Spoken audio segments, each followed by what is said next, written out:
los beta-bloqueantes, los alfa y los beta-bloqueantes. En la anterior clase habíamos visto acción adrenalina. Habíamos visto la adrenalina que actuaba sobre el corazón, produciendo taquicardia.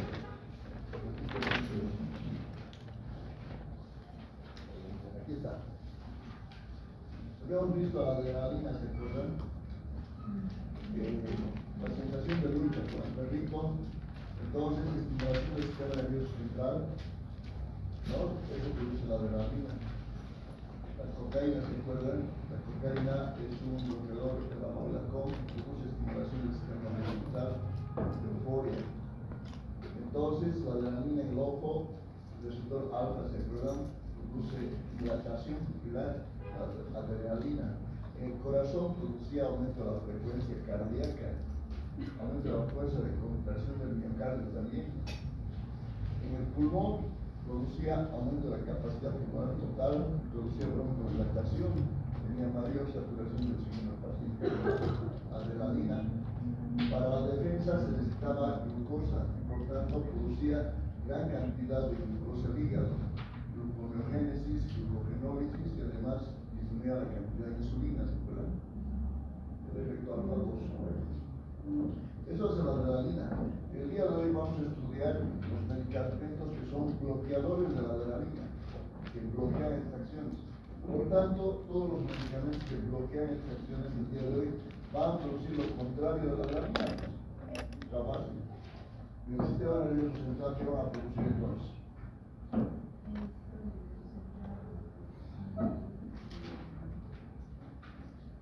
¿Qué van a producir? Mayor producción de adrenalina y ¿En serio? No, Beta bloqueantes en vida de ¿qué va a producir? Si producía nueva estimulación del sistema nervioso central, la adrenalina, ¿qué va a producir?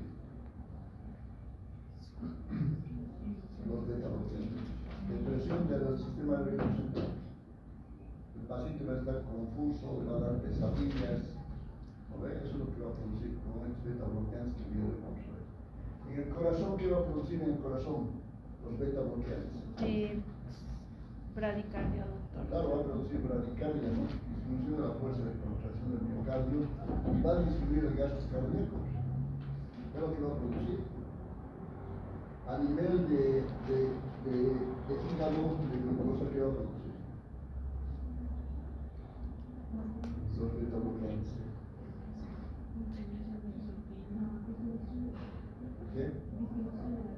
Disminución de la glucosa tiene que producir hipoglucemia, todo lo contrario, ¿no? Lo contrario, como vamos a ver nada más, a nivel de pulmón, por ejemplo, ¿qué va a producir? Va a producir broncoconstricción, va a producir esos medicamentos. Entonces, los medicamentos tienen una contraindicación fundamental, el aparato respiratorio. Esos medicamentos no podemos dar en patologías respiratorias. Todo paciente que tenga de lo que sea de aparatos respiratorios no podemos dar. Pónganse, Broads, hay un médico Broads de los Estados Unidos, dijo, toda persona que vive por encima de los 3.500 metros de altura tiene hipertensión arterial pulmonar. Noticia, nosotros vivimos más de 3.500 metros de altura. Nosotros tenemos por lo menos hipertensión arterial pulmonar de primer grado. Por decirles así. Si es patológico, imagínense una neumonía, un asma bronquial, un derrame pleural, un lo que sea en el pulmón que están contraindicados los medicamentos. Lógico, se te va a producir broncoconstricción. Imagínate darle a un paciente que tiene tuberculosis pulmonar este medicamento, va a tener dificultad por respirar. Imagínate si el paciente tiene una pleuritis post-COVID, su saturación de oxígeno está en 76. Yo tengo alto paciente ahora con 76, con 75. Antes, cuando venía un paciente con menos de 75, ya lo estábamos internando al paciente. Ya estaba internando con oxígeno todo. 65% estaba bajando, ya la enfermedad prepara tuvo robot 8.5 y estábamos intubando al paciente cuando estaba con 65. Ahora viene feliz, viene respiren con 62%, tranquilos. ¿Cómo está, señor? Tranquilo. Un poquito gajito, loco, cuando viene de 4. Con 62, post-COVID. Todos post-COVID, se han multiplicado todo post-COVID. Antes de intubar, ya ese paciente estaba intubado. Imagínense una persona que tenga menos del 80% de datos beta-bloqueantes. Vamos a eso. No podemos. Que tenga bronquitis aguda, que tenga bronquitis crónica, que tenga bla bla bla bla bla, no podemos darle. Están totalmente contraindicados. ¿Listo? Ya las sabemos entonces. Listo, es lo que vamos a hablar el día de hoy. Pero también vamos a hablar de los alfa bloqueantes. Los alfa bloqueantes, ¿se acuerdan de esto? Alfa 1, vasoconstricción, fundamentalmente vasoconstricción hemos dicho. Arterial, venoso, sí, vasoconstricción. ¿Qué más produce? Glucogenólisis, produce efecto inotrópico positivo y relajación de tubo gastrointestinal. Eso es lo que producía la adrenalina normalmente. Ahora, si vamos a hablar de beta bloqueantes, ¿qué va a producir? Va a producir, pues aquí, en vez de vasoconstricción, vasodilatación, va a producir vasodilatación. En vez de glucogenólisis, va a inhibir la glucogenólisis. En vez de inotrópico positivo, va a producir inotrópico negativo. En vez de inotrópico positivo, inotrópico negativo. Cosas importantes. En alfa 2, ¿se acuerdan en alfa 2? Hemos dicho que podía producir vasoconstricción, pero al final de cuentas, su efecto fundamental del alfa 2 es vasodilatación. Cuando la adrenalina actúa sobre los receptores alfa 2, produce vasodilatación. Y es un efecto de tipo central, es un efecto donde que actúa en el bulbo y produce vasodilatación. Entonces ya nos quedamos con esta idea. La adrenalina en los vasos produce vasoconstricción, efecto alfa 1. Y efecto alfa 2 produce vasodilatación. Perfecto. Ya la tenemos clara entonces. Efecto alfa 2, vasodilatación. Agregación plaquetaria, efecto alfa 2. Agregación plaquetaria. Importante. ¿Listo? Mire, efecto alfa 2 disminuye la secreción de insulina. Por tanto, va a producir hiperglucemia la adrenalina. ¿Listo? La adrenalina produce todo esto. Pero ahora vamos a estudiar los beta bloqueantes, lo contrario. Entonces, nuevamente, en alfa 1 lo contrario, bloqueador alfa 1 va a producir vasodilatación. ¿No? Va a producir vasodilatación. Alfa 1. Va a producir disminución de la glucogenólisis y va a producir neutrópico negativo. ¿Aquí qué va a producir? Va a producir, como producía vasodilatación, aquí puede producir vasoconstricción, efecto alfa 2, lo contrario. ¿Se acuerdan que disminuía la secreción de insulina? Va a aumentar la secreción de insulina, va a producir hipoglucemia estos medicamentos. Por lo contrario, miren qué interesante aquí. La adrenalina producía agregación plaquetaria, la agregación plaquetaria. Estos medicamentos beta bloqueantes van a disminuir la agregación plaquetaria. Y eso nos va a importar en qué? En síndrome coronario agudos. Imagínense estos medicamentos darle a un paciente en un infarto de miocardio. ¿Por qué podría ser bueno un efecto alfa 2, un bloqueador alfa 2? Porque va, ¿qué va a pasar?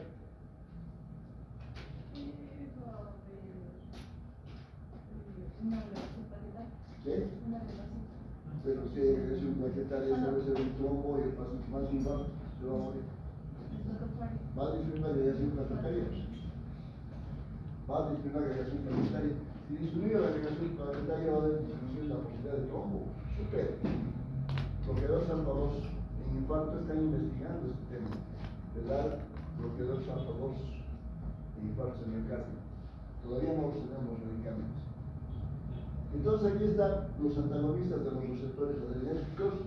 Vamos a estudiar el día de hoy antagonistas de los receptores alfa, ya lo he dicho, y los antagonistas de los receptores beta, justo donde actúa la adrenalina. Bloqueadores alfa y bloqueadores beta. ¿Cuáles son los bloqueadores alfa no selectivos? ¿Qué quiere decir no selectivos? Que bloquean tanto alfa 1 como alfa 2. Y aquí tenemos a dos, a la fenoxibenzamina y a la fentolanina. Fenoxibenzamina y la fentolanina. Ahí están los dos. Selectivos, bloqueador alfa 1, solamente que bloquean alfa 1. La prazosina que la utilizamos, sí. La terazosina, la doxazosina, alfosocina, tamsulosina, indoramina, urapimilo, unazosina. Pero ¿qué utilizamos en la práctica médica? La prazosina y la famosa tamsulosina, ¿no? Palicatronia torcetal, la tamsulosina. Entonces, hablar de bloqueador alfa 1 es hablar de dos medicamentos. Es hablar de la prazosina y es hablar de la tamsulosina. Esos dos tenemos que hablar. Bloqueador A2. No utilizamos mucho la ioindina, solamente por mencionarlo porque no utilizamos. En cambio, este bloque de aquí, bloqueadores de los receptores beta, sí utilizamos. Los bloqueadores de los receptores beta. ¿Y cuáles tenemos? Miren, primera generación. ¿Cuáles son los de primera generación? No selectivos.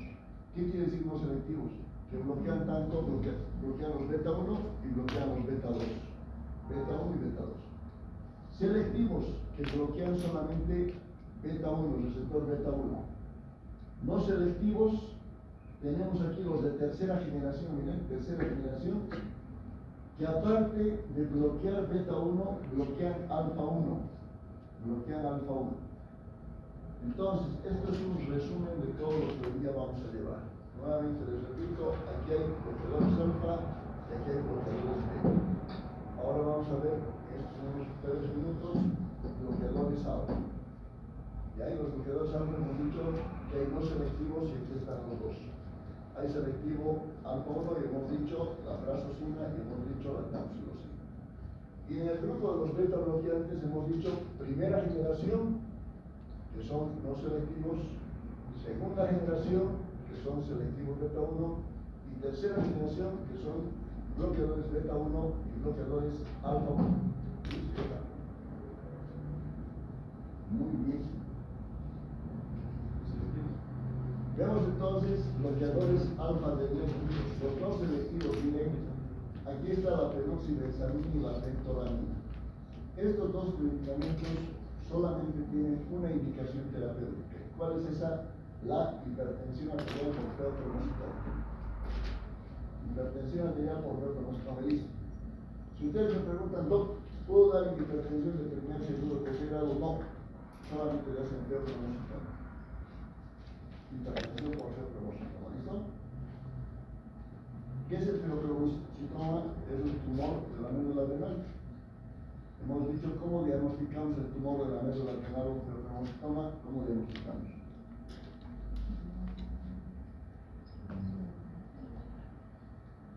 ¿Cómo diagnosticamos un tumor de la médula adrenal?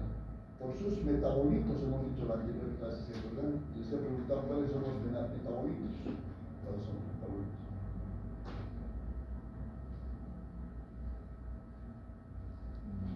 Los digo, les voy a dar a ustedes.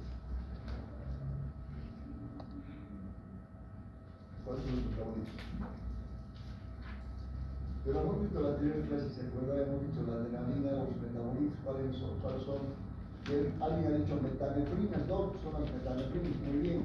Y otro, el ácido valil mandélico, como muchos recuerdan.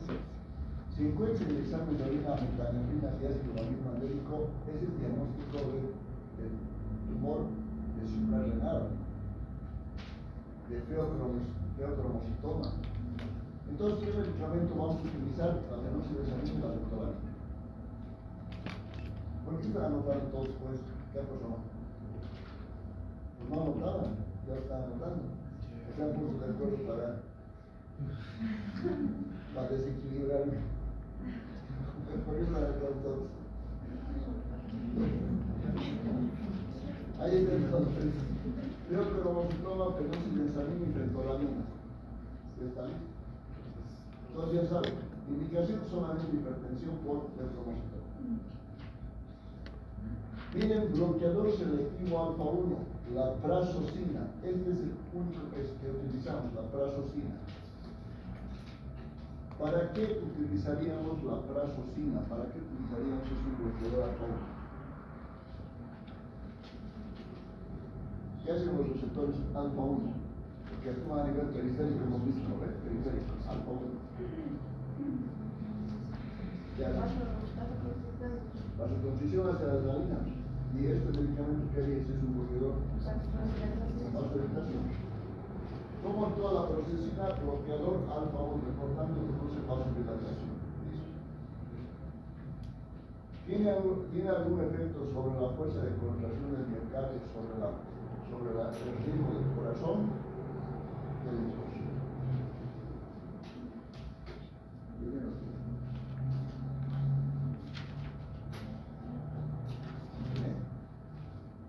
Pero a ver, acuérdense pues, receptores alfa 1, periferia, están solamente en los vasos.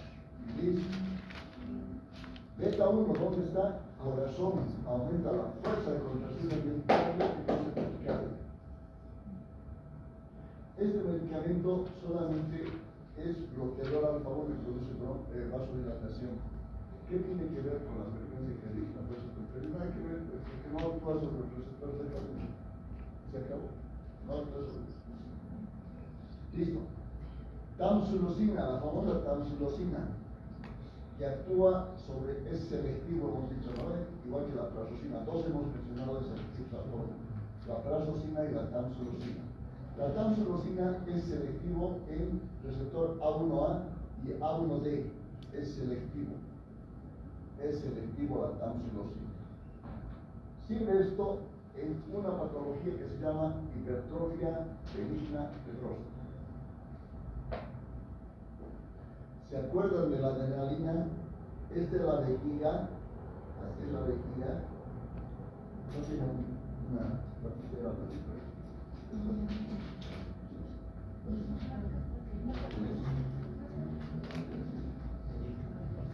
Aquí está entonces, por delante la vejiga, ¿no es? Ahí. ¿Se acuerdan de la adrenalina que producía? Producía cierre del esfínter, ¿se acuerdan? Y disminución de la fuerza del detrusor. La tamsulosina, ¿qué hace? Esta es la próstata, aquí está la próstata normal, esta es la uretra. Hipertrofia benigna de próstata, crece más la próstata y entonces tiene tendencia a cerrar la uretra. Entonces, ¿qué hace la tamsulosina? Actúa a este nivel, bloquea los receptores alfa 1, porque la adrenalina producía que cerraba este esfínter, lo cerraba el esfínter, la adrenalina. Como este es bloqueador de la adrenalina, abre pues esto, disminuye la fuerza de contracción del esfínter. Primera cosa, te disminuye la fuerza de contracción del esfínter. Y otra cosa, te disminuye esta parte que se llama trígono vesical, te disminuye la fuerza de contracción de todo el trígono vesical. Y te disminuye la fuerza del músculo liso de la uretra, aquí, y de la próstata más. Entonces imagínate, por tanto, si te disminuye la fuerza de contracción de la próstata, te disminuye la fuerza de este tejido muscular, se agranda pues este diámetro de aquí. Y si el esfínter ya no contrae, se agranda el orificio de acá. Por tanto, el paciente puede orinar tranquilo. La famosa tamsulosina. Tamsulosina, entonces miren, relajación del músculo liso, dice, de próstata, violeta, aumento del flujo urinario. Ahí está. Selectivos alfa 2, bloqueadores alfa 2. Tenemos un medicamento que se llama mirtazapina, que lo utilizamos como antidepresivo, la mirtazapina. Pero lo que más nos tenemos que acordar nosotros es de la tamsulosina, que bloquea alfa 1A, alfa 1D, la prazosina, que bloquea alfa 1 y sirve para vasodilatación, y la fenoxibenzamina y fentolamina, que es no selectivo para hipertensión portal musical. Y estamos con eso. Ahí está, acciones, vasodilatación arterial y venosa.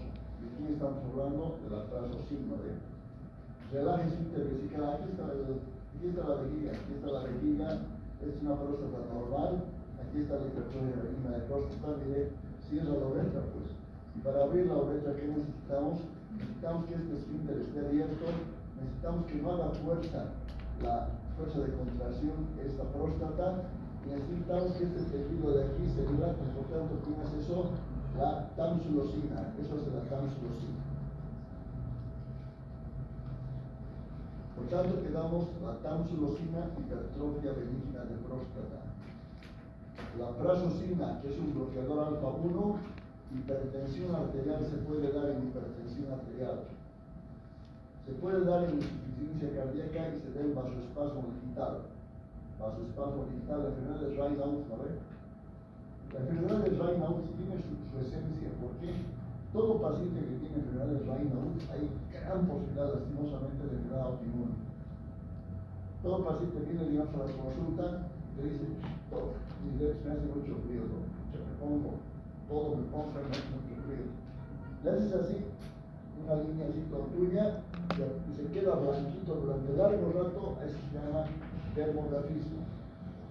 Ese paciente tiene ya Raynaud. ¿Y por qué el Raynaud es importante? Porque es un preludio para qué? Para enfermedades autoinmunes. Por eso hay que cuidarse. Personas que tengan eso tienen que cuidarse de no enfermarse mucho, porque si no se activa el sistema inmune, las artritis y todo ese cosas, ¿no? Eso. Entonces, el vasoespasmo digital, ¿con qué medicamento podemos dar? Con la prazosina. ¿Por qué con la prazosina? Porque actúa sobre los receptores. Vale. Alfa 1, hemos dicho, alfa 1. Ahora hemos dicho una cosa importante, ¿se acuerdan? La insuficiencia cardíaca. ¿Qué es la insuficiencia cardíaca? Es el aumento de la precarga, ¿se acuerdan? La precarga. La precarga está aumentada. Entonces, toda la fuerza que viene la sangre aquí al corazón está aumentada. Esto hay harto aquí de plasma, de eritrocitos.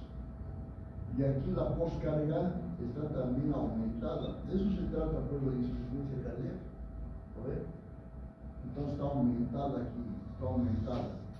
Porque también como hay uva, como es insuficiencia cardíaca, apenas despacha, en vez de despachar 80 ml, despacha 60 ml o 40 ml. Y por tanto, aquí está el riñón, y en el riñón llega poca cantidad de flujo sanguíneo, y entonces esto se activa el sistema renina, angiotensina, aldosterona y el sistema adrenal, y por tanto se va a producir vasoconstricción, y el sistema renina, angiotensina, aldosterona va a hacer que se quede gran cantidad de sodio y el intravascular esté alto, ¿ves? Eso ustedes saben. Entonces, la insuficiencia cardíaca se basa en que hay precarga y poscarga aumentadas. Ese es el chiste del asunto. ¿Qué tratamiento tenemos que hacer con una insuficiencia cardíaca? Disminuir la precarga y disminuir la poscarga. ¿Se dan cuenta? La prazosina actúa sobre la insuficiencia cardíaca, sí o no, ¿por qué?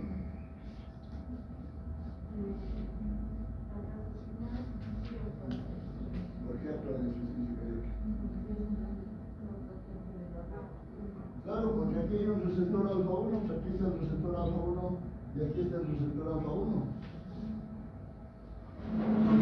Normalmente el alfa 1 produce vasoconstricción y aumenta la precarga. ¿No ves? Vasoconstricción. Aquí también la vasoconstricción va a aumentar la precarga y poscarga. Si tú das un medicamento que produzca vasodilatación o vasodilate, va a disminuir pues, la precarga y va a disminuir la poscarga, porque va a disminuir las presiones. Y eso es lo que hace son bloqueadores alfa 1. Por eso la prazosina indica insuficiencia cardíaca, porque disminuye la precarga y se disminuye la poscarga, ¿te das cuenta? Y al disminuir de la precarga y poscarga, ¿qué logras con eso? Que el corazón funcione bien, su tanqueo ya funciona. Chocho de la vida.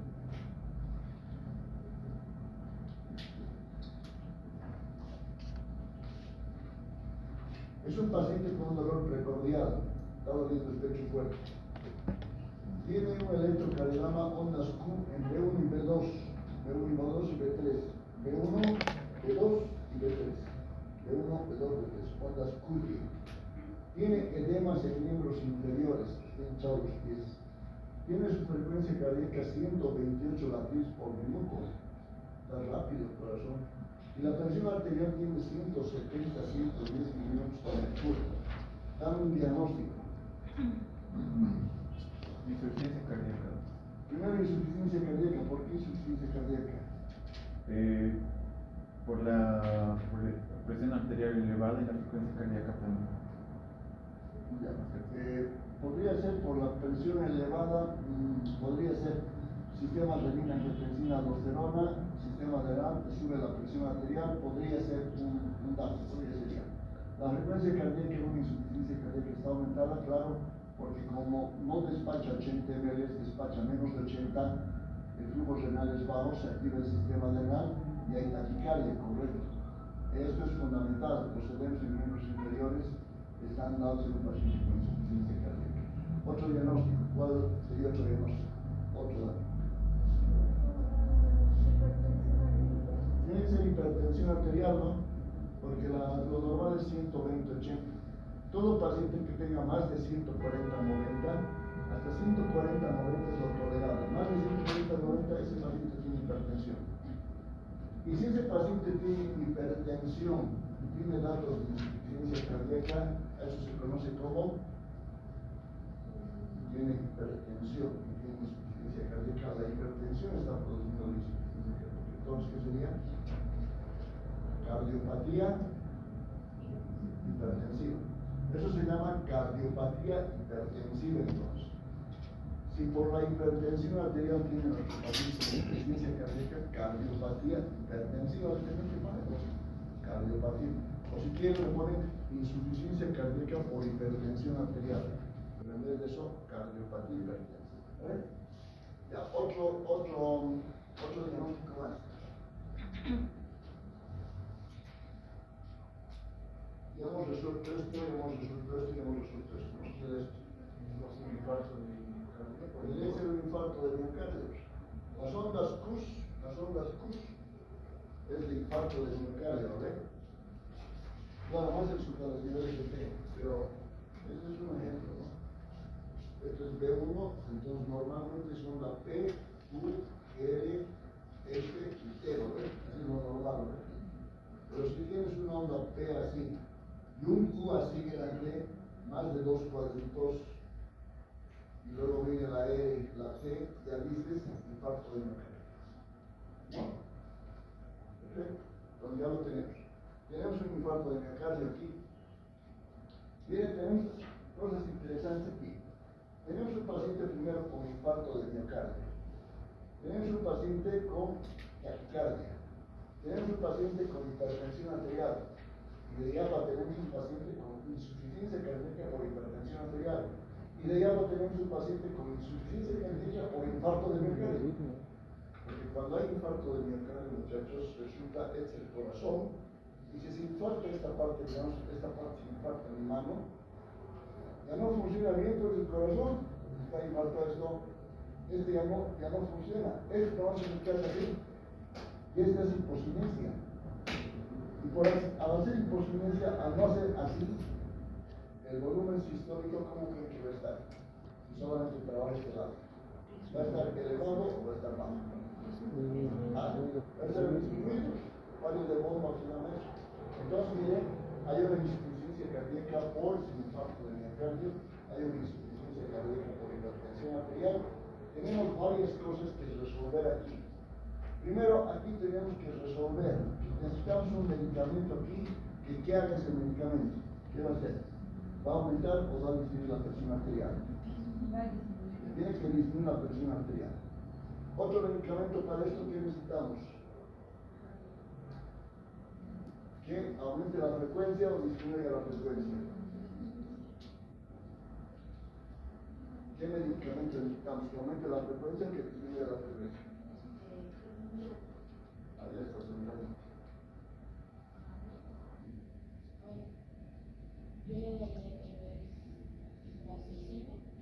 No, pero estoy preguntando un medicamento solamente. Es decir, un medicamento que aumente la frecuencia o disminuya la frecuencia. Solamente estamos razonando. Porque primero tienes que razonar antes de decir qué medicamento. Primero aquí tu compañera dice necesitamos un medicamento que disminuya la presión. Aquí, ¿qué medicamento necesitamos? Que aumente la frecuencia o que disminuya la frecuencia. ¿Qué hacemos sobre eso? Sí, podemos hacer una monedita que... ¿Qué dice? Pero vos quieres que aumente la frecuencia. una siguiente clasificación que disminuye la frecuencia. Si está haciendo 28, vos tienes una frecuencia de 80. Ahora, si el paciente tiene edema, si tiene insuficiencia cardíaca, y la insuficiencia cardíaca sabemos que es porque el volumen sistólico está inadecuado, no está aportando los enfermos. Necesitamos un medicamento que tenga buena fuerza de contracción del miocardio, ¿no ve? Y si tiene dolor precordial y tiene un infarto del miocardio, necesitamos un medicamento que aumente el consumo de oxígeno, que disminuya, porque se acuerdan la premisa, todo medicamento que aumente el consumo de oxígeno, más infarto del miocardio. Todo medicamento que disminuye el consumo de oxígeno, menos infarto del miocardio. Por tanto, ¿qué vamos a querer? Que disminuya el consumo de oxígeno. ¿Y quién te hace casi todo eso? Los beta bloqueantes. Excelente. Los beta bloqueantes, que ahora vamos a pasar a estudiar, que disminuyen la presión arterial. Beta bloqueantes que disminuyen la frecuencia cardíaca. Se utiliza en insuficiencia cardíaca y que disminuye el consumo de oxígeno. Los beta bloqueantes.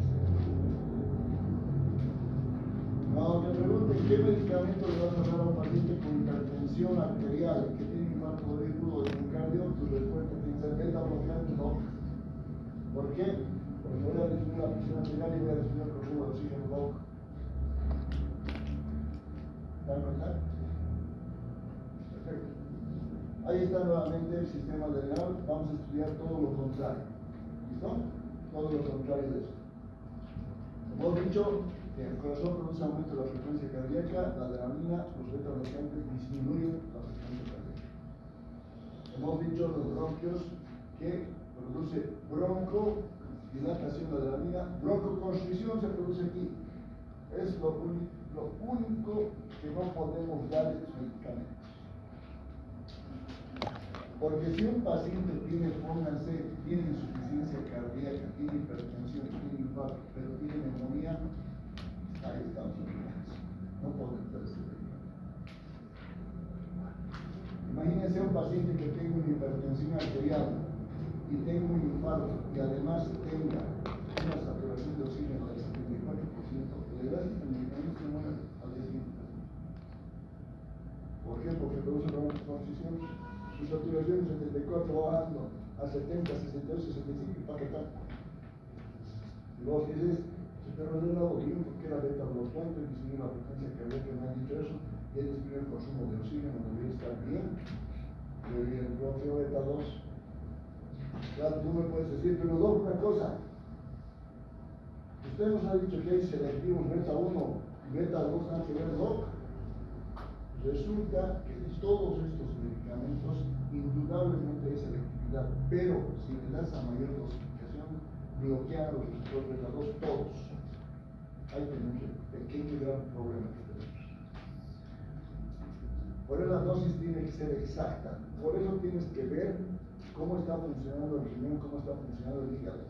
Porque imagínate que tienes un clínico de creatinina alto y tú dices, le estoy dando selectivo beta 1, bloqueador selectivo beta 1, y le estoy dando la dosificación normal, Doc. ¿Por qué voy a tener problema de pulmón si le estoy dando todo excelente? Se nota que no hay clínicas de creatinina. ¿Te das cuenta? Y el procedimiento hepático es un... Seguirán para que sigamos viendo este tema.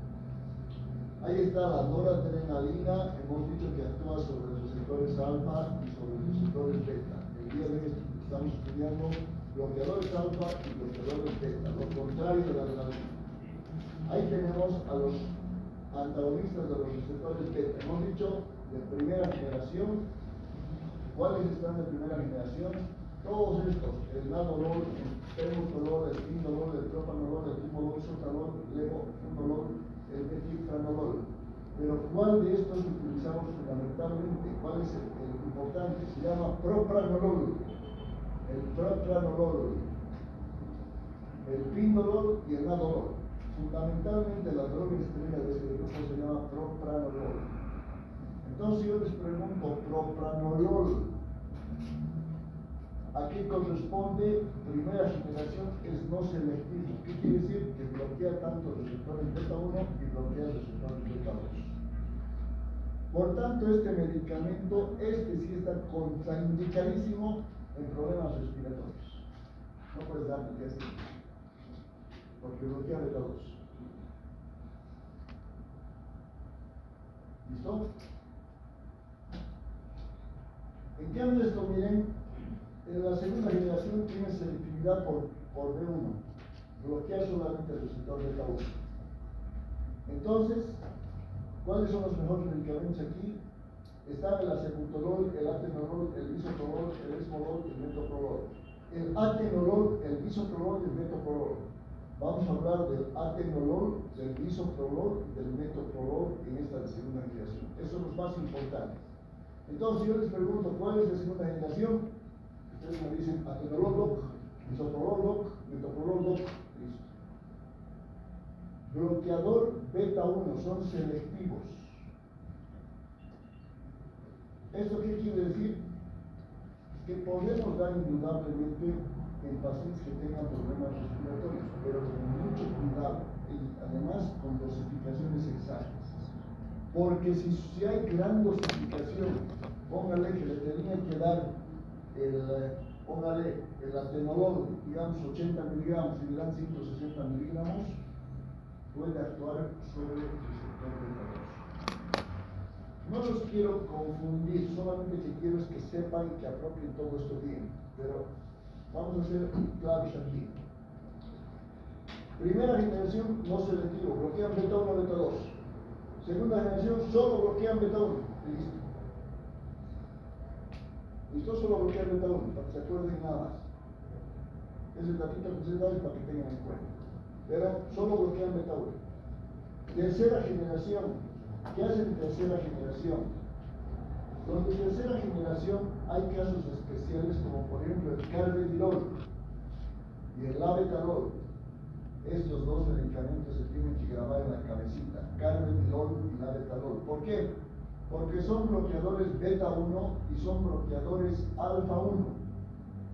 Bloquean beta 1 y bloquean alfa 1. ¿Ya? Bloquean beta 1 y bloquean alfa 1. ¿Listo? Si yo les pregunto cuál es el mecanismo de acción del carvedilol, me van a responder que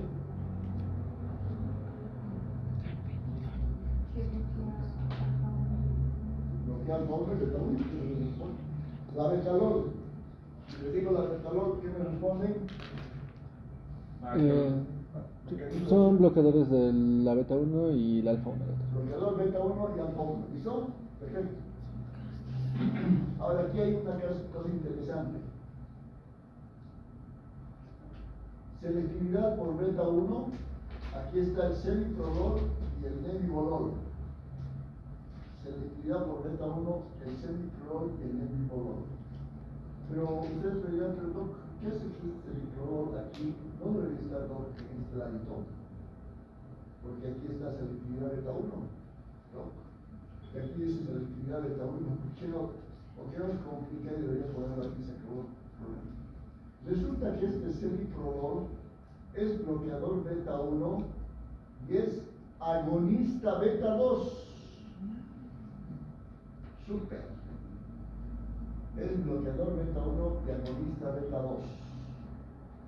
Por tanto, tenemos un paciente con hipertensión arterial y tenemos un paciente con asma bronquial. ¿Utilizamos o no utilizamos este medicamento? Tiene hipertensión, pero también tiene asma bronquial. Hay broncoconstricción, tiene dificultad para respirar rápido. Sí utilizamos. ¿Por qué? El celiprolol, porque es un bloqueador beta 1, pero es un agonista beta 2, es un agonista, produce broncodilatación. Entonces, si me preguntan cuál es el único medicamento que puedo dar en una paciente con hipertensión y asma bronquial, el único se llama celiprolol. El celiprolol es el único que puedo dar. Celiprolol. ¿Listo?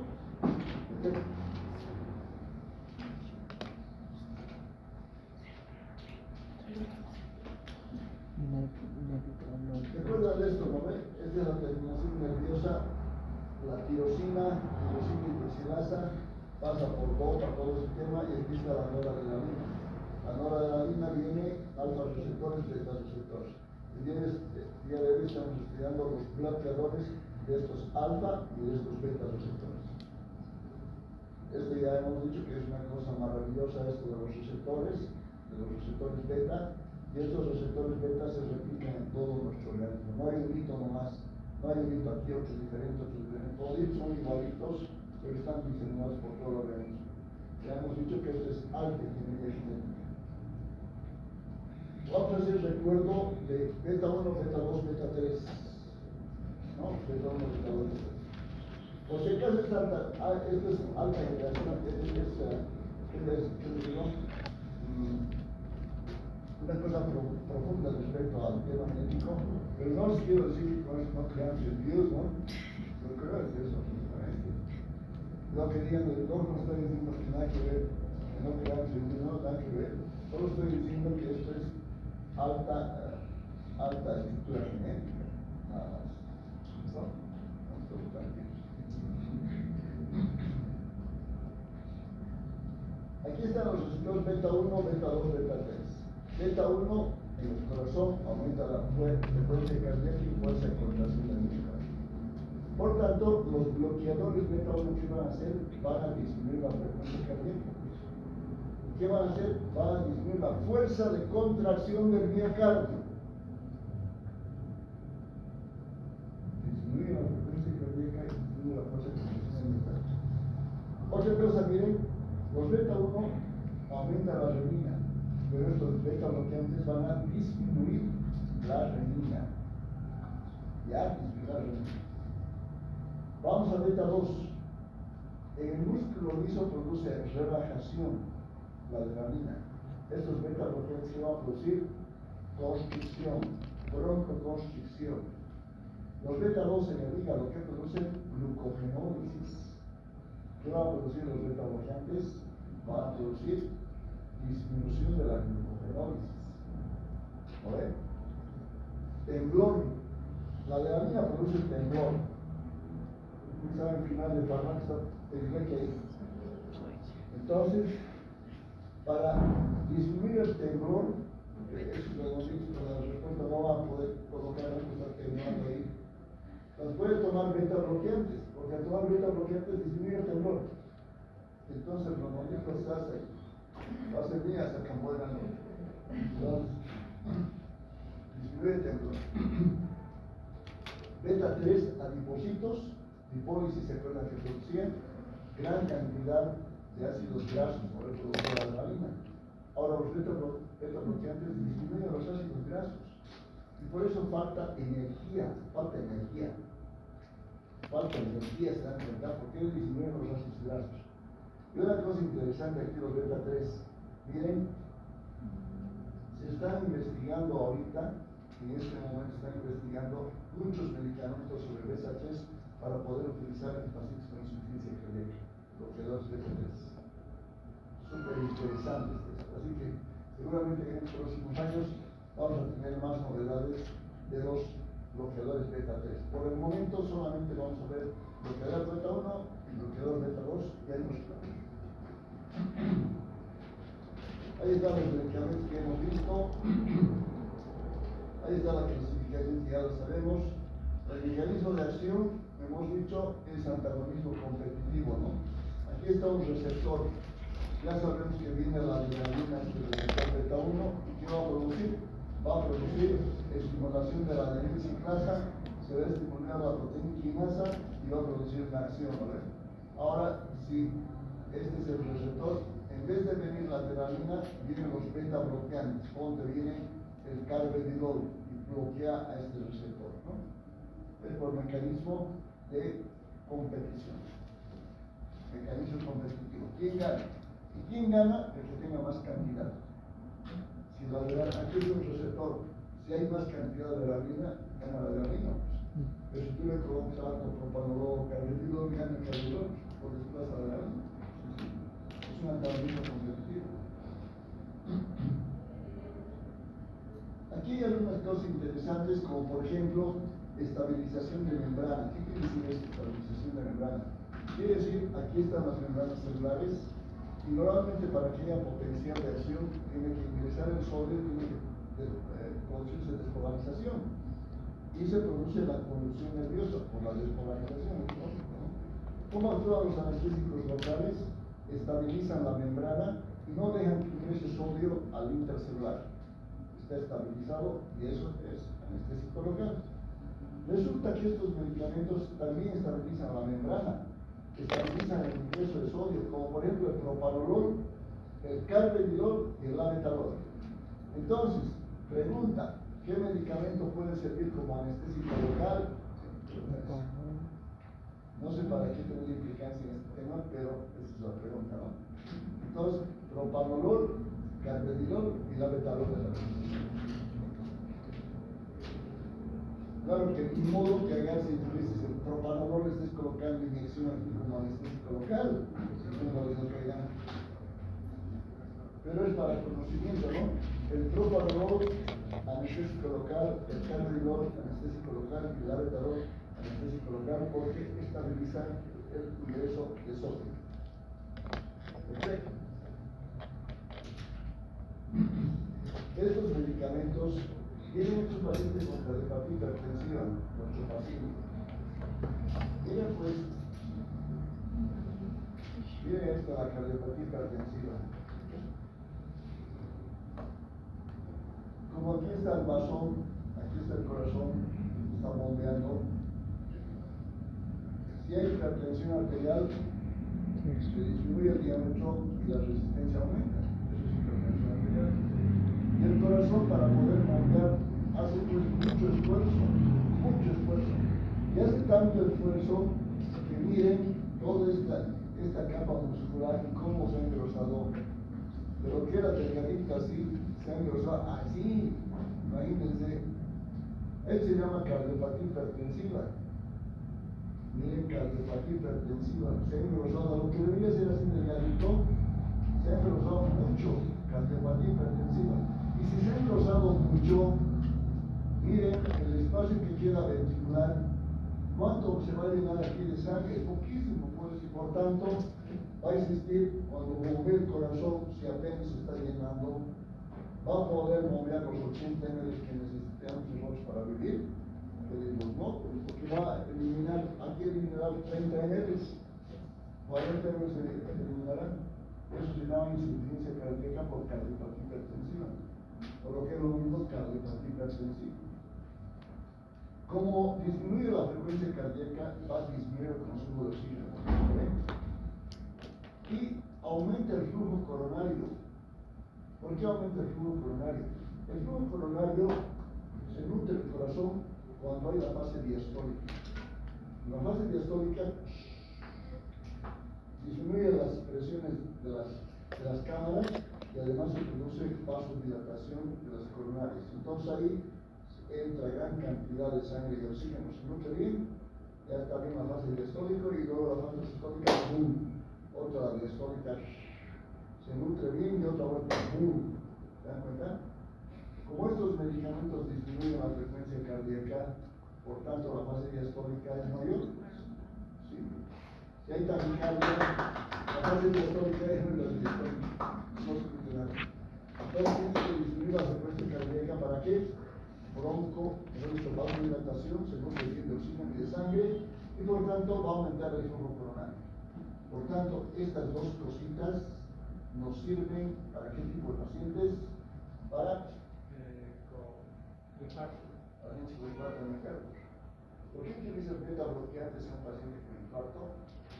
Porque disminuye el consumo de oxígeno y contrarresta el flujo coronario. Broncoconstricción no nos conviene, hemos dicho. Claro que hay selectivos. Hemos dicho que hay un medicamento que podemos dar en un paciente que vamos a bloquear. Ese medicamento se llama el celiprolol. Todos estos medicamentos producen hipoglucemia. Eso hay que tener cuidado. En pacientes diabéticos,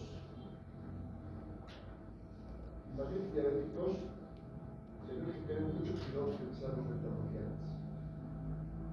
Porque normalmente un paciente diabético, cuando baja mucho el azúcar en sangre, si baja menos de 60, viene y te dice, doctor, ¿sabe qué? Anoche me ha sucedido una cosa importante. he tenido mucha sudoración porque he sudado mucho. Mis manos han comenzado a temblar donde tenía mucha sensación de hambre. Eso me hace hipoglucemia. Y entonces yo agarro y digo, estoy dando mucha insulina, le voy a disminuir, o estoy dando metformina, le voy a disminuir. ¿Se dan cuenta? Lo malo que al dar beta bloqueantes, cuando hay hipoglucemia, con los beta bloqueantes no dejan que haya que el organismo exprese esa química de temblor distal y de sudoración. Entonces el paciente está mal, se siente mal, la glucemia va bajando y no hay gaps que inicie hipoglucemia. Eso es grave, porque tú vas al médico y le dices está mal, alguien dice la glucemia, te voy a meter un poco de insulina, se produce más hipoglucemia y casita. Ya me lo malo de manejar beta bloqueantes con el tema de que hay que tener mucho cuidado. Diabetes y manejar pacientes con beta bloqueantes, hay que tener mucho cuidado. ¿Listo? Perfecto. Otra cosa importante, disminuye la presión ocular. Disminuye la presión ocular. Este paciente tiene infarto agudo del miocardio, un dolor primordial intenso. Cuando a un paciente le duele mucho el pecho, lo primero que tienes que sospechar es un infarto agudo del miocardio. Si viene a la emergencia y está doliendo fuerte el pecho, no vas a decir es una insuficiencia de flujo, no hay nada. Tienes que comenzar con un infarto del miocardio. Es un paciente más de 35 años, infarto que le tienes que pensar. Le vas a pedir troponina, le vas a pedir electrocardiograma, pero infarto tienes que pensar. Y si todo es negativo, hay amenazas que es se reflujo, una gastritis, una neuritis intercostal, no sé qué será. Pero cuando venga así, es que a veces viene así a emergencia, eso yo les digo, no como chistes, no se ocurre. Viene a la consulta, está un médico ya atendiéndole, está lo mismo, una neuritis intercostal de eso. Y va y se muere el paciente. O si no, después de una semana viene ya con datos de insuficiencia cardíaca, infarto anterior. Hay que pensar en los razonables, ¿verdad? Varios médicos incluso son muy agresivos socialmente, viene con dolor. No vas a pensar dolor que tiene una neuritis, o vas a pensar un espasmo esofágico incluso. A ver, tienes que pensar en un infarto, ¿no ves? Primero tienes que pensar en lo más razonable y luego en las patologías extrañas. Primero lo más razonable. Está tosiendo un paciente, tuberculosis, tienes que pensar, o la neumonía. De modo que digas, esto es una histocitosis X. No puedes. Lo más razonable. Entonces aquí tienes el infarto. Ahí está el infarto, y aquí le coloca un stent implantado. Entonces, aquí está cardiovascular, a ver qué vemos aquí. No sé por qué colocar estas cositas, pero bueno, ahí está. Bloqueo tipo B1, disminuye la frecuencia cardíaca que hemos dicho, disminuye la contractilidad del miocardio. Y esto es interesante, miren, aumenta el tiempo de conducción auriculoventricular. Claro, ¿por qué aumenta el tiempo de conducción auriculoventricular? Eso es fácil, pues, ¿no? Porque aquí está la aurícula y aquí está el ventrículo. Si la frecuencia cardíaca de gas late tum, disminuye la frecuencia cardíaca, miren, la conducción, por decirse así, de la aurícula al ventrículo es larga, pues, ¿no ven? Es larga. ¿Por qué? Porque ha producido bradicardia. Todo medicamento que te produce bradicardia te aumenta la conducción auriculoventricular. Y la conducción auriculoventricular, ¿qué importancia tiene? Que eso se llama periodo refractario absoluto. Es el periodo refractario absoluto. Mientras se conduce de aquí el estímulo nervioso, cualquier estímulo que venga aquí no lo altera absolutamente, porque se llama periodo refractario, es refractario a los estímulos. ¿Se ubican? Entonces, todo medicamento que produce bradicardia, el periodo refractario va a estar aumentado. Y por tanto, si hay algún estímulo externo no va a pasar nada. Entonces, estos medicamentos se dan para la arritmia cardíaca. ¿Por qué se dan para la arritmia cardíaca? Porque aumenta el periodo refractario efectivo, por el periodo refractario absoluto. ¿Lo ven? Perfecto, este dato es bien importante, porque les voy a preguntar, ¿por qué se da una fibrilación auricular de estos medicamentos? Porque aumenta el tiempo de conducción auricular, ¿no? Y aumenta el periodo refractario absoluto. ¿Por qué damos estos medicamentos en sístoles auriculares o ventriculares? Doc, porque aumenta el tiempo de conducción auricular y aumenta el periodo refractario absoluto. Listo. Esta no es donde perdemos. Disminuye el consumo de oxígeno, disminuye la presión arterial, aumenta el flujo coronario. Aquí está el kit del asunto. El asunto de la discusión del día de hoy. Aquí está. Disminuye el volumen sistólico y disminuye el gasto cardíaco. Los beta bloqueantes disminuyen la fuerza de contracción del miocardio y disminuyen el volumen sistólico. Entonces ustedes, la pregunta que tenían que hacerme es, Doc, entonces ¿por qué se le da insuficiencia cardíaca, Doc? ¿Se dan cuenta? Esa parte tiene que estudiar usted, se va a responder. Porque mire, les he dicho una cosa importante. Que cuando bombea el corazón, normalmente bombea 80 mililitros. Cada latido, boom, 80, boom, 80, boom, 80. ¿Listo? En una insuficiencia cardíaca, bombea 40 ml, póngale. Boom, 40 ml, boom, 40 ml, poquito. Insuficiencia cardíaca está haciendo el paciente. ¿Listo? Estos medicamentos disminuyen el volumen sistólico. Ya no otro vez en 80, otro vez en 70. Y además, ¿qué hace estos medicamentos? Disminuye la fuerza de contracción del miocardio. Que no decíamos que estos medicamentos están buenos en insuficiencia cardíaca, pero no, ¿por qué está en insuficiencia cardíaca? Bueno, si disminuye la fuerza de contracción del miocardio y disminuye el volumen sistólico, Doc, y que dos, eso me va a explicar a ustedes. ¿Qué es lo que pasa? ¿Por qué dicen que está indicado en insuficiencia cardíaca? Porque les cuento que hasta hace unos 3 años atrás estos medicamentos estaban contraindicados en insuficiencia cardíaca. Contraindicados. Y ahora están indicados en insuficiencia cardíaca. ¿Pero por qué? ¿Se dan cuenta de la pregunta que está haciendo ahora? Perfecto. Muy bien. Entonces eso lo van a indicar ustedes, ¿ya? ¿Qué creen que es lo que pasa con el asunto? ¿Cómo va la cosa? Este cuadrito es bien interesante, es muy regio, porque dicen, miren, producción óxido nítrico, tiene el ceriprolol, el levibolol, el cardiolol, el botitrolol, el mipridol, pero lo más importante es estos dos, el ceriprolol y el levibolol, producción de óxido nítrico. Y esto nos tenemos que grabar entonces. ¿Por qué?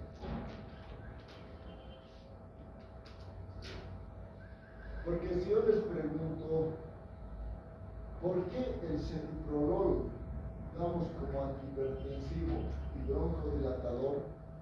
Su respuesta va a tener que ser, Doc, el ceriprolol es un, ¿qué hemos dicho? Es un bloqueador beta 1, Doc. Y además es un agonista beta 2, Doc. Pero además, Doc, es estimulante del óxido nítrico, Doc. Y al ser estimulante del óxido nítrico produce vasodilatación periférica. Full. Buena respuesta. ¿Se acuerdan que había el ceriprolol y el levibolol en la tercera generación que estaba dando al botón? ¿Y qué característica tiene el levibolol? Producción de óxido nítrico. Entonces, dos medicamentos de los beta bloqueantes producen estimulación del óxido nítrico. Uno, el ceriprolol, y otro, el levibolol. ¿Se dan cuenta? Súper. Miren, agonista beta 2, el único agonista 2 que vamos a dar en la muscular se llama celiprolol. El carvedilol hemos dicho que es un bloqueador beta 1, pero también es un antagonista alfa 1. ¿Se ubican? El carvedilol es un bloqueador beta 1 y es un bloqueador alfa 1. ¿Ya? Perfecto. Este medicamento es muy importante, el carvedilol. Ahora utilizamos harto el carvedilol. Mucho utilizamos el carvedilol para la hipertensión arterial. ¿Por qué? Porque hemos dicho que en la hipertensión arterial hay 5 factores de hipertensión arterial. 5. ¿Cuáles son los 5 factores de hipertensión arterial? Aquí está. ¿Ah? Primero, resistencias vasculares periféricas. ¿Recuerdan? Resistencias vasculares periféricas. De la presión arterial, los factores de la presión arterial. ¿Otro? No, solamente glóbulos determinantes de la presión arterial. Primero, resistencias vasculares periféricas. Otro, los glóbulos rojos. Otro, las proteínas plasmáticas. Otro, el plasma. Y otro importante,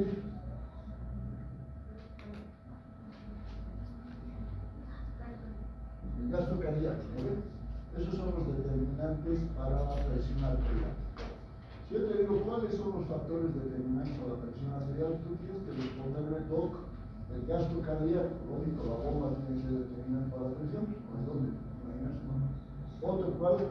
La resistencia vascular periférica. No queda otra. Por ahí unas arterias y venas. ¿Qué vamos a hacer? ¿Y qué más? Lo que está aquí adentro. No hay gasolina aquí ni queroseno. Hay sangre, hay glóbulos rojos, plasma y proteínas. Ya está. Si yo te pregunto cuáles son los determinantes de la hipertensión arterial, ¿cuáles son? ¿Cuáles son los factores que determinan la hipertensión arterial? El aumento del gasto cardíaco, resistencia vascular periférica, glóbulos rojos y las proteínas plasmáticas. Ya elevadas, no elevadas, no elevadas. ¿Listo? Esos son los factores que determinan la hipertensión arterial. Ahora estamos llevando los beta bloqueantes. Estamos hablando de un medicamento que utilizamos mucho en la práctica médica. Y ese medicamento se llama carvedilol. Y el carvedilol es un bloqueador beta 1 y es un bloqueador alfa 1. ¿Listo? Beta 1 bloquea beta 1 corazón y bloquea alfa 1. Por tanto, ¿cómo disminuye la presión arterial el carvedilol?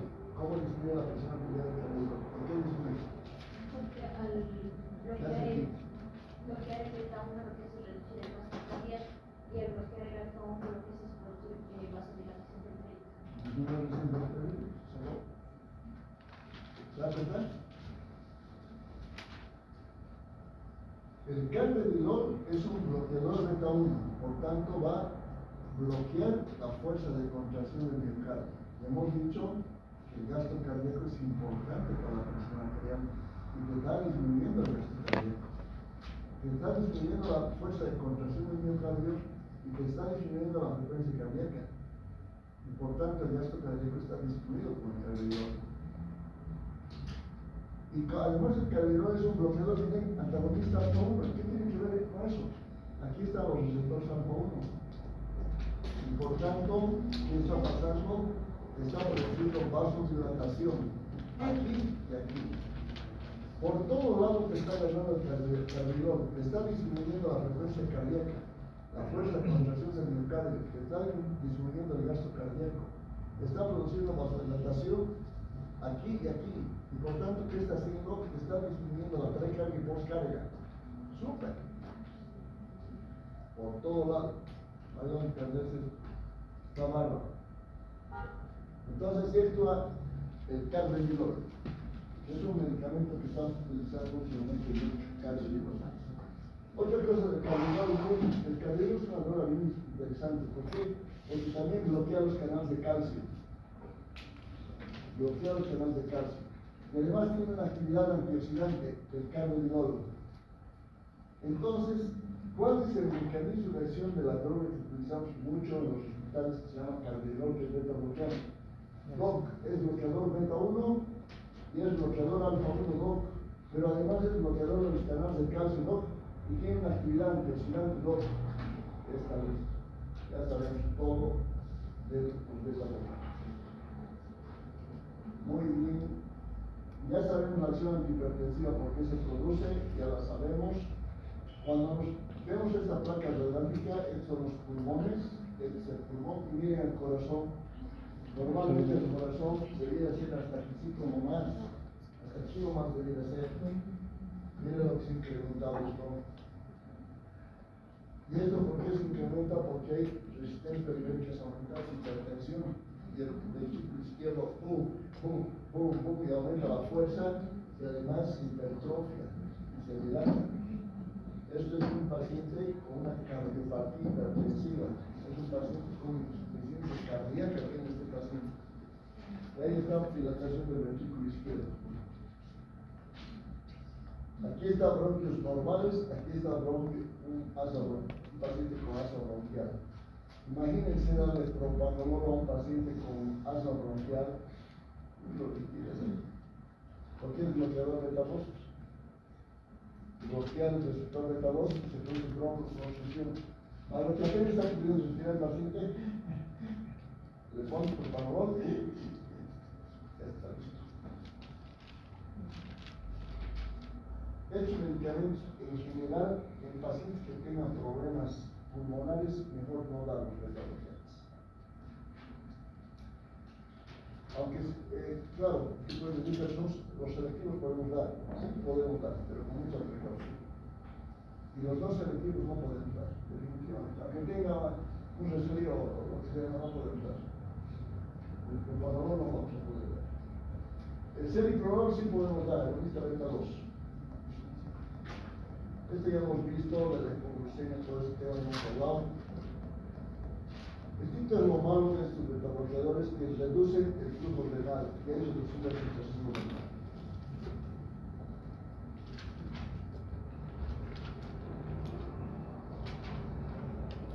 renal.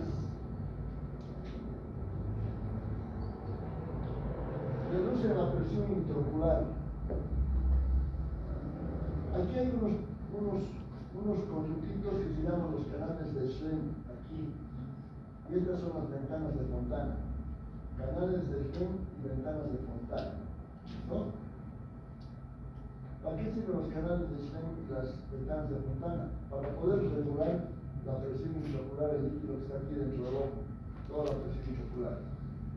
Si aumenta la presión intraocular aquí, se sale por aquí el líquido intraocular por los canales de Schlemm y las ventanas de Fontana.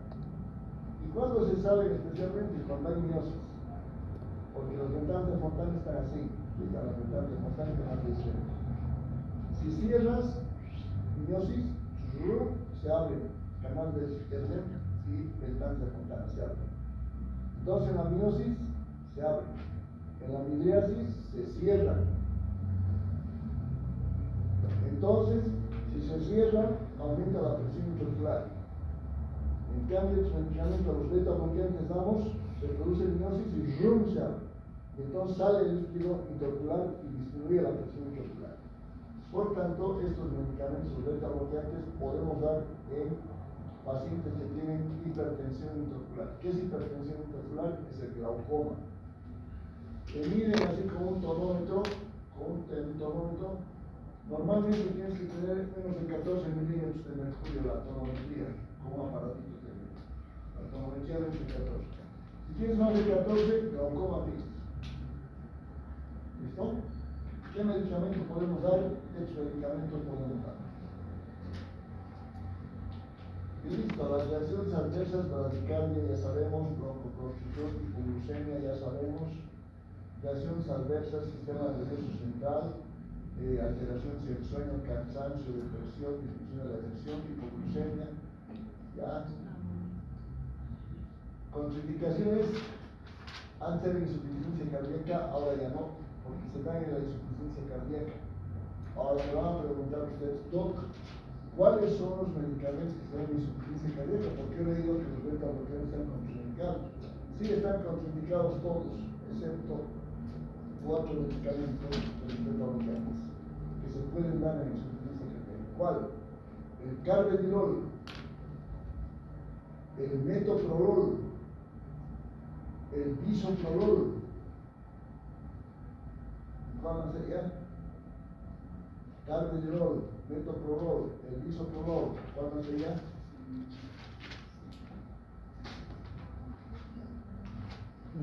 Eso me lo digan ustedes entonces, ¿cuál sería el cuarto, ya?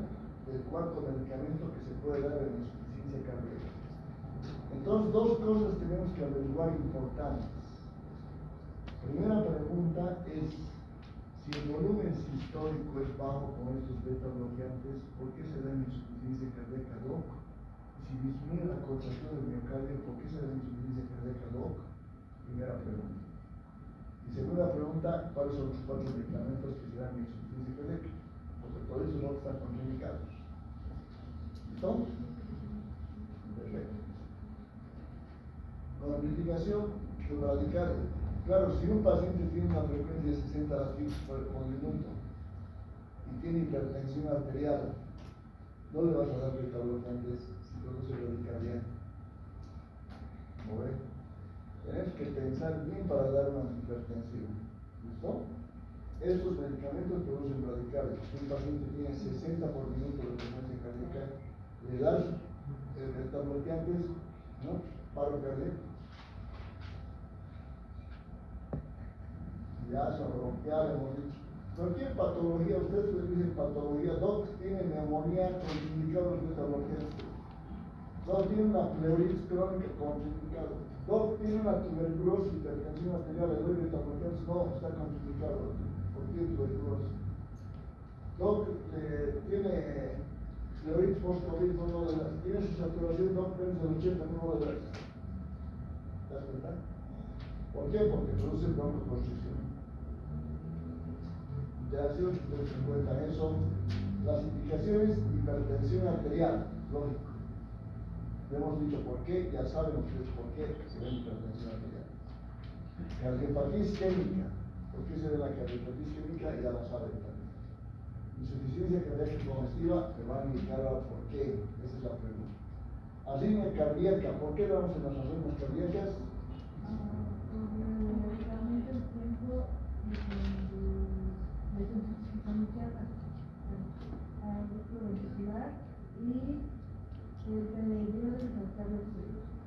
Listo. Y aquí dice hipertiroidismo. ¿Cuál es el único medicamento que se da en el hipertiroidismo? El hipertiroidismo es preferentemente T4 libre alta y TSH baja. Eso es hipertiroidismo, ¿eh? Cuando la T3 y T4 están altas.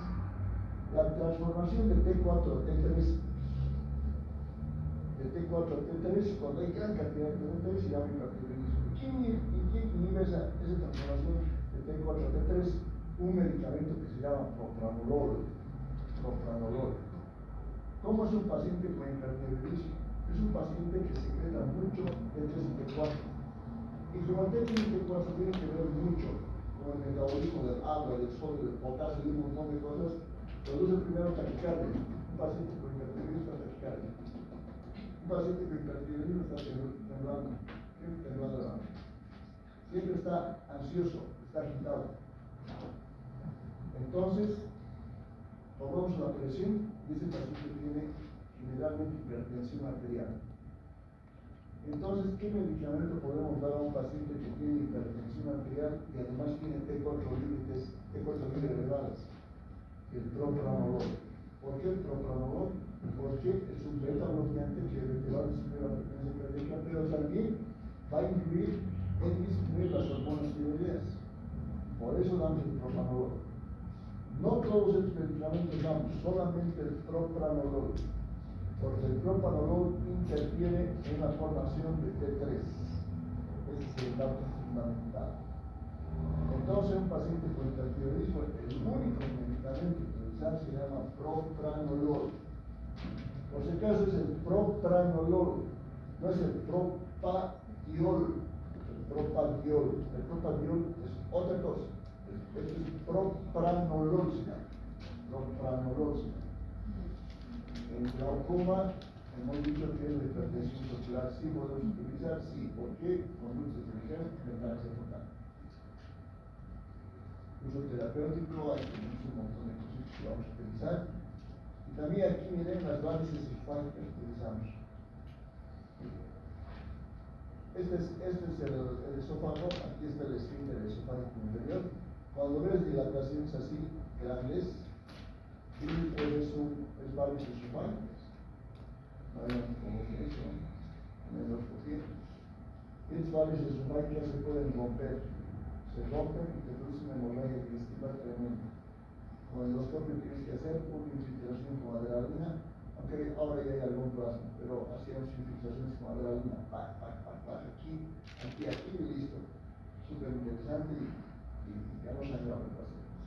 Pero para evitar que crezcan las varices esofágicas, necesitamos que disminuya la presión a este nivel. ¿Ya?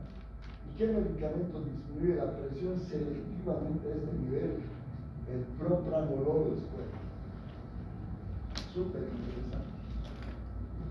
El propranolol a dosis bajas. De 20 a 40 miligramos manejamos para disminuir las varices esofágicas. Súper. ¿Ya lo resultado?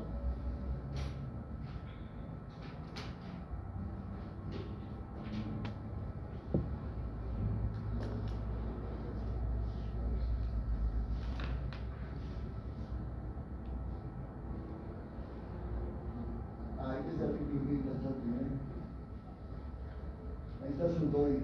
Con el DOI puede entrar donde sea, ¿no? 10.000, 12.16, este es el DOI. Está. Miren, el uso de beta bloqueantes en pacientes con insuficiencia cardíaca y comorbilidades, dudas, certezas y cuestiones no resueltas. Este es el artículo. Este es el articulazo. ¿Ah? Súper artículo.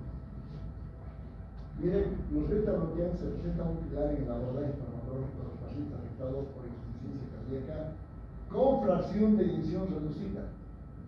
¿Qué es fracción de eyección reducida? Fácil. ¿Qué es la fracción de eyección? El volumen sistólico de la fracción de eyección. ¿Qué es fracción de eyección reducida? Quiere decir que no está botando 80 ml, está botando 40 ml. ¿Ya no da? Así que si estos medicamentos disminuyen el volumen sistólico y la fuerza de compresión de vista, contraindicarse insuficiencia cardíaca. Pero este artículo, y a partir de este artículo, todo el mundo utiliza para insuficiencia cardíaca los beta bloqueantes. Y ahí lo dice bien clarito, miren, el uso de beta bloqueantes en pacientes con insuficiencia cardíaca, ¿de qué tipo? Con fracción de eyección reducida. Sin embargo, aún se reporta de ese tipo de utilización de esta clase de fármacos, especialmente en pacientes de comorbilidades cardiovasculares y no cardiovasculares, aunque no sean contraindicaciones para la prescripción de beta bloqueantes. El beneficio pronóstico de los bloqueadores beta es relevante en presencia de comorbilidades alcanzada a dosis máxima tolerada. Es un objetivo importante para aumentar el pronóstico favorable. Súper claro. El objetivo de la presente revisión es analizar la evidencia disponible sobre el uso de bloqueadores beta en pacientes con insuficiencia cardíaca con fracción de eyección reducida. Es un artículo.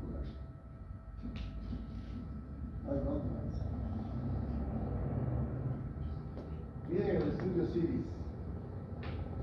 El CIVIS 2. Es nivel de evidencia tipo 1, por si acaso. CIVIS 2. Miren, el isoprolol. 34% disminuye la mortalidad en pacientes con insuficiencia cardíaca en grado 3 o 4 de la medida. Se utiliza en insuficiencia cardíaca. Súper. Un 44% disminuye los casos de muerte súbita. Un 20% de ingreso hospitalario. 21% la mortalidad de hospitalizaciones. 36% de hospitalizaciones por empeoramiento de la insuficiencia cardíaca. Ahí está. El bisoprolol se utiliza en pacientes con hipertensión y insuficiencia cardíaca. El bisoprolol se utiliza en pacientes con insuficiencia cardíaca y hipertensión y infarto agudo miocardio. Ahí está. Y listo. Ya lo tenemos bien.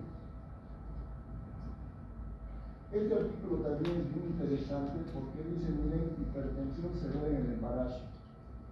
Y este artículo les va a ayudar a más de uno de ustedes, seguramente en sus guardias, va a ver este caso. Pacientes con hipertensión arterial que no puedes controlar en el embarazo. Y les va a ver y se van a acordar, por favor, de esta clase, porque esto seguro que les va a caer.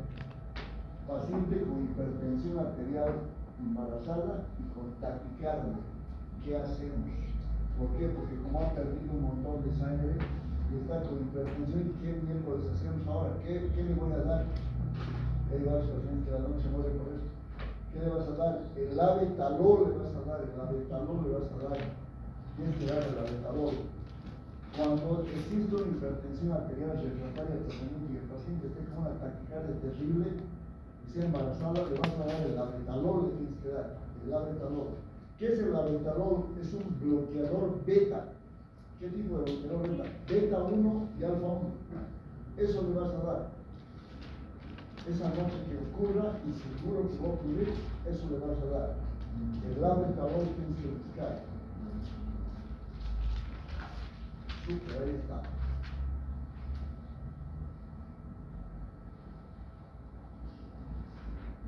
Listo, ya hemos terminado. Entonces ahí está. Hipertensión arterial para embarazadas, medicina, labetalol y metildopa.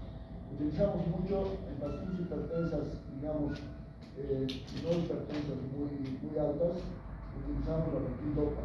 Todo es metildopa, sangre en nefrología, metildopa, no todo el mundo utiliza metildopa. Pero estamos hablando de un caso grave, labetalol, el labetalol. Aquí dice una cosa interesante, por aquí dice, a ver, en el 2018 metanálisis, interleucina y valacina y el labetalol. En el embarazo se da, estos 4 nomás hay para el embarazo. Si es un paciente con hipertensión y embarazo, solamente hay 4 medicamentos: la nifedipina, el labetalol, la metildopa y la hidralacina. No hay más. Después todo.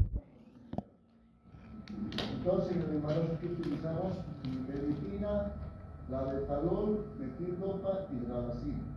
Pero el día de hoy estamos estudiando los beta bloqueantes y nos referimos al labetalol. Dicen nuestros resultados sugieren que los 3 medicamentos orales son opciones iniciales viables para el tratamiento de hipertensión grave en el embarazo cuando hay opciones antihipertensivas adicionales disponibles. Nuestro ensayo ya había esta parte. Sin embargo, si hubiera un solo fármaco disponible, bien. Sin embargo, en hipertensión arterial severa, ¿no? Sin embargo, dice, si hubiera un solo fármaco disponible, la nifedipina o el labetalol tendría preferencia sobre la metildopa. Súper interesante. Súper interesante. Muy bien. Entonces, nos reunimos en los grupos, vamos a hacer nuestros